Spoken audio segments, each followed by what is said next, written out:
أرست زينام حبر وحيل عمام صدتان دحنتن شوع حفشاو مرصا لعل من طبوق مدلوات ناكايد مخانو فيلد مارشال برهام جولا غليصا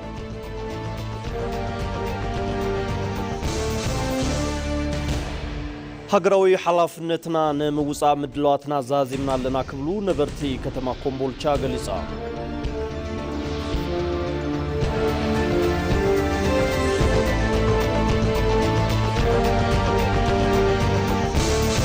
مرحي قجلة عزابي شوعي حفشاو مرصان نبر بريزيدنت كينيان هورو كينياتا اب اديس ابا مسركبو محبرسب دبلوماسي افريكا زتيو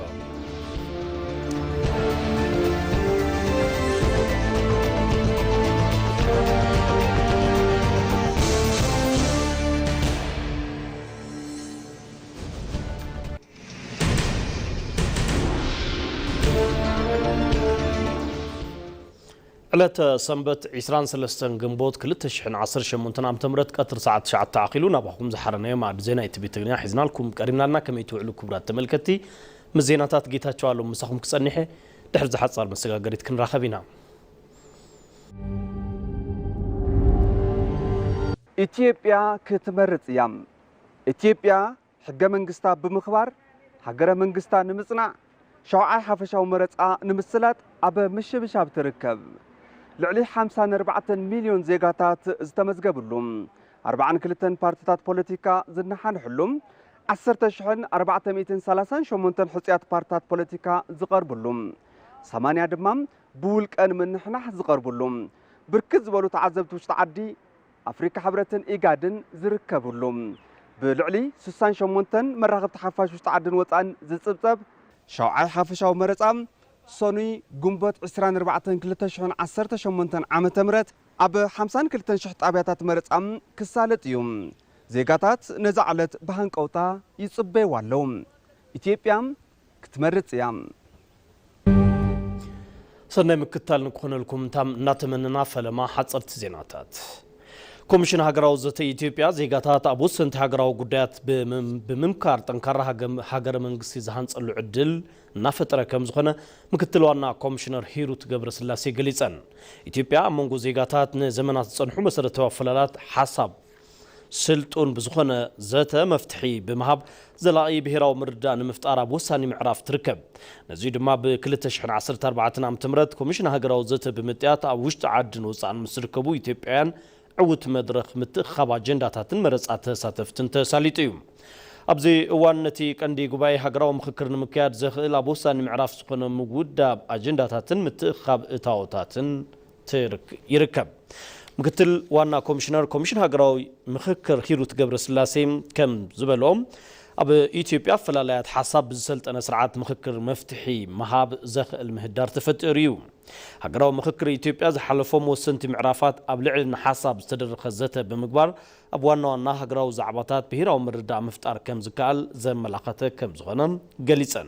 زيغاتات أمسرتاو هاغراو قدات بمزتاي بهراو مردا انتنكار هاغر منغستن مهنات زي خيللو سلطون أب زوريا طربيزا زقبر مخكر كعبينا قبر كم زغنون تزاريبا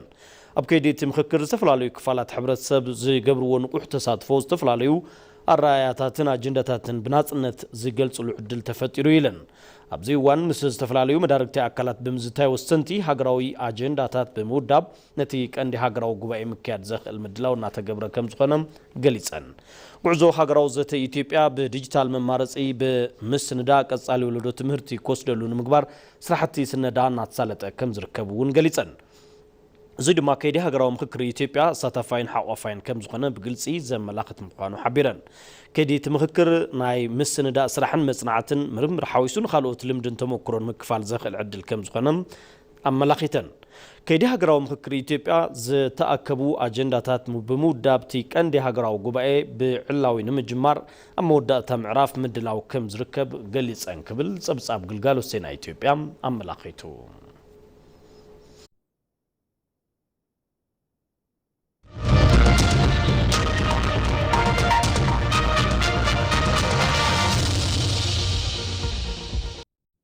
زينا مرصام لعلوي تماجر شوم حيل تسراويت فيلد مارشال برهانو جولام شاوعي حفشاو مرصا بعوت انقزازم حبره وحيل عمام صدتان دحنتن سرحتو التناخيرو كغصل مخانو حبيرام ፖሊስ ፌደራል ኢትዮጵያ ሸውዓይ ሓፈሻዊ መረፃ ዕውት ንክኸውን ብመንፅር ሓይሊ ሰብ ኣፅዋርን ቴክኖሎጂን ዘካየዶ ምድለዋት ኣመልኪቱ ንሓበራዊ ሓይሊ ዕማም ፀጥታን ድሕነትን መብርሂ ሂቡ ኣብቲ እዋን ፊልድ ማርሻል ብርሃኑ ጁላ ሓበራዊ ሓይሊ ዕማም ፀጥታን ድሕነትን መረፃ ዝገብሮ ዘሎ ምድለዋት ኣዝዩ ልዕሉን ጥቡቕን ምዃኑ ገሊፆም መረፃ ንምትዕንቃፍ ዝንቀሳቐሱ ሓይልታት ዝተፈላለዩ ፈተናታት እኳ ተገበሩ ሓይልታት ምክልኻል ምስ ካልኦት ሓይልታት ፀጥታን ድሕነትን ብምዃን ነዚ ኣዕናዊ ውጥናት ከም ዘፈሸሎ ኣረጋጊፆም ፖሊስ ፌደራል ኢትዮጵያ ኣብ ምርጋፅ ድሕነትን ዜጋታት ብፍላይ ድማ ሸውዓይ ሓፈሻዊ መረፃ ብሰላም ክዛዘም ልዑል ግደ ከም ዘለዎ ወሲኾም ገሊፆም ዋና አዛዚ ፖሊስ ፌደራል ኢትዮጵያ ኮሚሽነር ጀነራል ደምላሽ ገብረ ሚካኤል በወገኖም ሓበራዊ ሓይሊ ዕማም ምስ ቦርድ መረፃ ሓበሬታ ንምልውዋጥን ምስ ህዝቢ ንምትሕብባርን ይሰርሕ ከም ዘሎም ሓቢሮም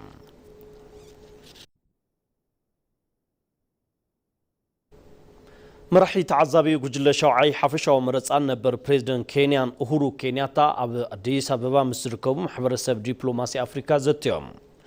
እቲ ዘተ ብቐንዱ ጽባሕ ዝካየድ ሓፈሻዊ መረፃ ኢትዮጵያ ዘሎ ምስንዳ ተሓሓዝቲ ጉዳያትን ብዝምልከት ምዃኑ ተገሊጹ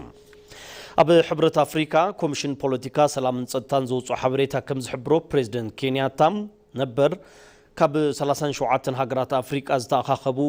73 ናይ ሓፂር እዋን ተዓዘብቲ ዝሓቆፈ ጠንካራ ጉጅለና መርሑ ይርከቡ እቲ ተዓዛባይ ጉጅለ ልምዲ ዘለዎም ክኢላታት መረፃት ሓለቕቲ ሰብኣዊ ምስላትን ፍሉጣት መራሕቲ ማሕበረሰብ ሲቪልን ዝሓቆፈ ምዃኑ ተገሊጹ እቲ ልኡኽ ጉጅለ ብመንግስትን ብቦርድ መረፃን ዝተኻየዱ ናይ መወዳእታ ምስንዳኣት ዝርከብሉ ከም ዝገምገመ ንምፍላጥ ተኻኢሉ ኣሎ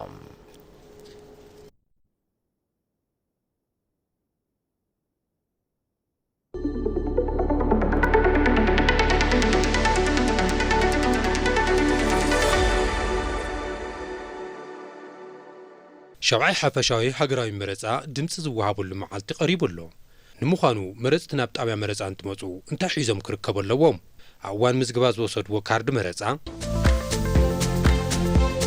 እንታይ ነቶም ዝገልጽ መለለይ ካርዲ ወይም ድማ ሰነድ ብምርጫ ኣፕሊኬሽን ካርዲ መረፃ ዝወሰዱ እንተኾይኖም ድማ ካርዲ መራፅነቶም ዘረጋግፅሉ ብስልኮም ወይ እውን ዝተሓተመ ወረቐት ሒዞም ክቐርቡ ይግባእ 24 ጉንበት 2018 ዓመተ ምህረት መዓልቲ መረፃ እዩ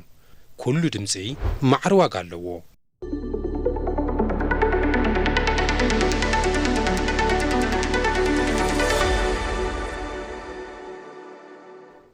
ኣብ ምክትታል ማዕድ ዜና ኢቲቪ ትግርኛ ኹም ትርከቡ ክቡራት ተኸታተልቲ ናብ ቀጻል ዜና እንትንሰግር ሃገራዊ ሓላፍነትና ንምውፃእ ምድለዋትና ዛዚምና ለና ክብሉ ነበርቲ ከተማ ኮምቦልቻ ገሊፆም ነበርቲ ከተማ ኮምቦልቻ ንጽባሕ ሰኑይ ኣብ ዝካየድ መረፃ ብንቕሓት ንምስታፍን ዝጽበዮም ሃገራዊ ሓላፍነቶም ንምውፃን ናይ መወዳእታ ምድለዋቶም ከም ዝዛዘሙ ገሊፆም እቶም ነበርቲ ንኢቲቪ ኣብ ዝሃብዎ ርእይቶም ኣብ እታ ዕለት ዝጽበዮም ታሪኻዊ ግዴታ ንምውፃእ ሙሉእ ብምሉእ ምድላዋት ምግባሮም ኣረጋጊፆም ሓንቲ ድምፂ ዓብይ ዋጋ ኣለዋ ዝበሉቶም ርእይቶ ሃብቲ ወገናት ካርድ መረፃ ካብ ሙሳድን ክካየዱ ዝጸንሑ ክትዓት ፖለቲካዊ ፓርቲታት ብንቕሓት ካብ ምክትታል ጀሚሩ ሓያሎ ምድላዋት ክገብሩ ከም ዝጸንሑ ተዛሪቦም እዚ መስርሕ ክትትል ቅድመ መረፃ እውን ነቲ ዝመርፅዎ ተወካሊ ብግቡእ ንምልላይን ኣማራፂ ሓሳባት ፖሊሲ ንምፍላጥን ብዓብይኡ ከም ዝሓገዞም ኣመልኪቶም ጽባሕ ሰኑይ ንጉሃ ብናቁጣታት መረፃ ብምርካብ ድምፆም ከም ዝህቡ ዘረጋገፁቶም ነበርቲ ከተማ ኮምቦልቻ መላ ህዝቢ ኣብቲ መረፃ ብንቕሓት ብምስታፍ ሃገራዊ ሓላፍነቱ ብግቡእ ክዋፃእ ጻውዒቶም ከም ዘሕለፉ ጸብጻብ ሪፖርተርና ኣባዲ ወይናይ ኣመላኺቱ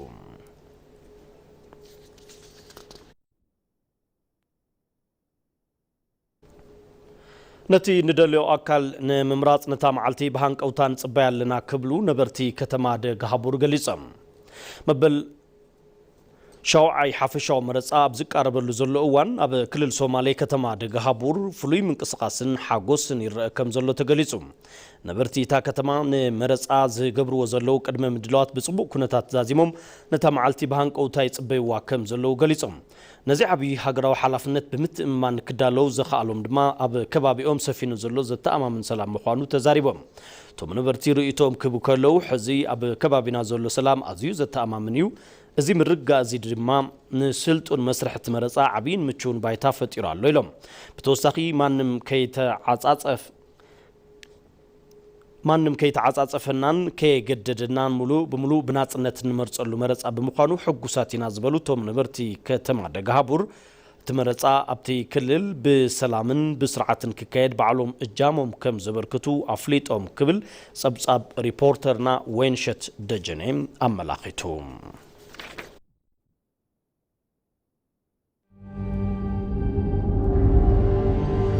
ኢትዮጵያ ክትመርጽ እያ ኢትዮጵያ ሕገ መንግስታ ብምኽባር ሃገረ መንግስታ ንምጽናዕ ሸውዓይ ሓፈሻዊ መረጻ ንምስላጥ ኣብ ምሽብሻብ ትርከብ ልዕሊ 54 ሚሊዮን ዜጋታት ዝተመዝገብሉ 42 ፓርቲታት ፖለቲካ ዝነሓንሕሉ 10438 ሕጽያት ፓርቲታት ፖለቲካ ዝቐርብሉ 80 ድማ ብውልቀን ምንሕናሕ ዝቐርብሉ ብርክት ዝበሉ ተዓዘብቲ ውሽጢ ዓዲ ኣፍሪካ ሕብረትን ኢጋድን ዝርከብሉ ብልዕሊ 68 መራኸብቲ ሓፋሽ ውሽጢ ዓድን ወፃን ዝጽብጸብ ሸውዓይ ሓፈሻዊ መረጻ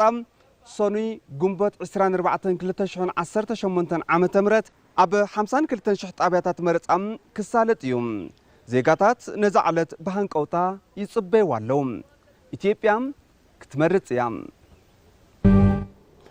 ኣብ ምክትታል ማዕድ ዜናኹም ትርከቡ ክቡራት ተኸታተልቲ መሪጽኩም ስለተከታተሉና መስግነኩም ሕዚ ድማ ብዝርዝርና ብዝሓርናዮ ዜና ክንሰግር ኢና ድምፅና ብምሃብ መሰል ዜግነትና ክንዋጻኢና ክብሉ ኣብ ክልል ማእከላዊ ኢትዮጵያ ዝርከቡ ነበርቲ ሆሳዕናን ወልቂጤን ተዛሪቦም 24 ግንቦት ብሃንቀውታ ዝጽበይዋ መዓልቲ ከም ዝኾነት እውን እቶም ነበርቲ ገሊጾም ሰይፉ ገብረ ጻድቅ ንዘዋደዱ ጸብጻብ ሙሉ ብርሃን ግርማይ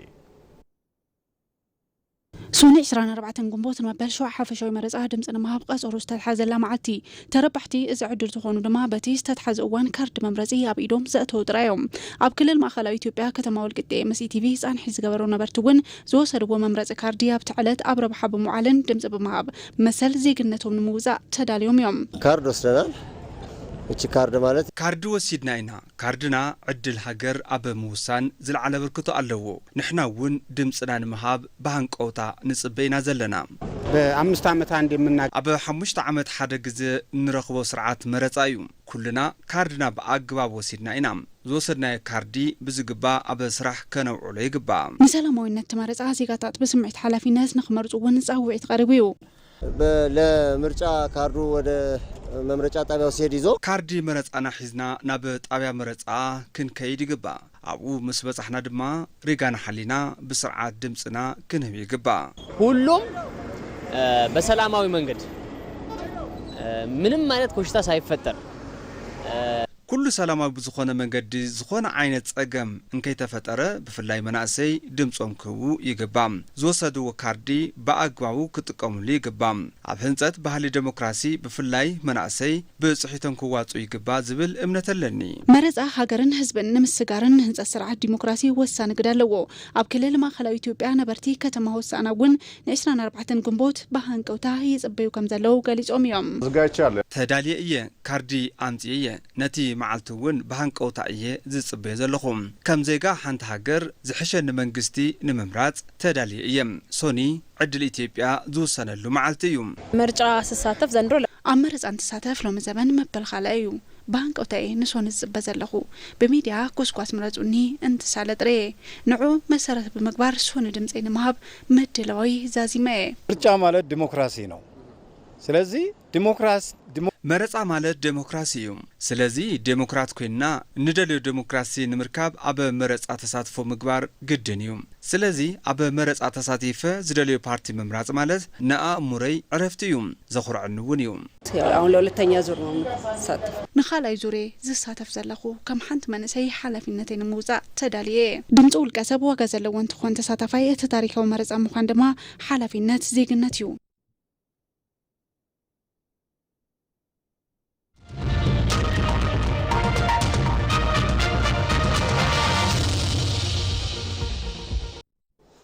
ክቡራት ተኸታተልቲ ዜናዊ መሰናዶታትና ቀድሚ ምዛምና ቀንድቕነታትና ክነዘኻኽረኩም ሓበራዊ ሓይሊ ዕማም ፀጥታን ድሕንነትን ሸውዓይ ሓፈሻዊ መረጻ ልዑልን ጥቡቕን ምድለዋት እናካየደ ምዃኑ ፊልድ ማርሻል ብርሃኑ ጁላ ገሊጹ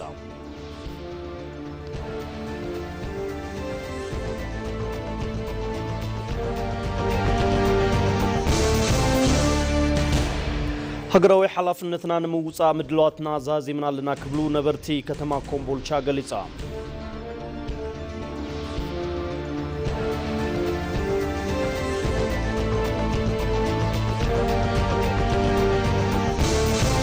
مرحي جوجلة عزابي شوعي حفشاو مرصان نبر بريزيدنت كينيان أوهورو كينياتا بأديس أبابا مسركو محبرسب دبلوماسي أفريقيا زتيو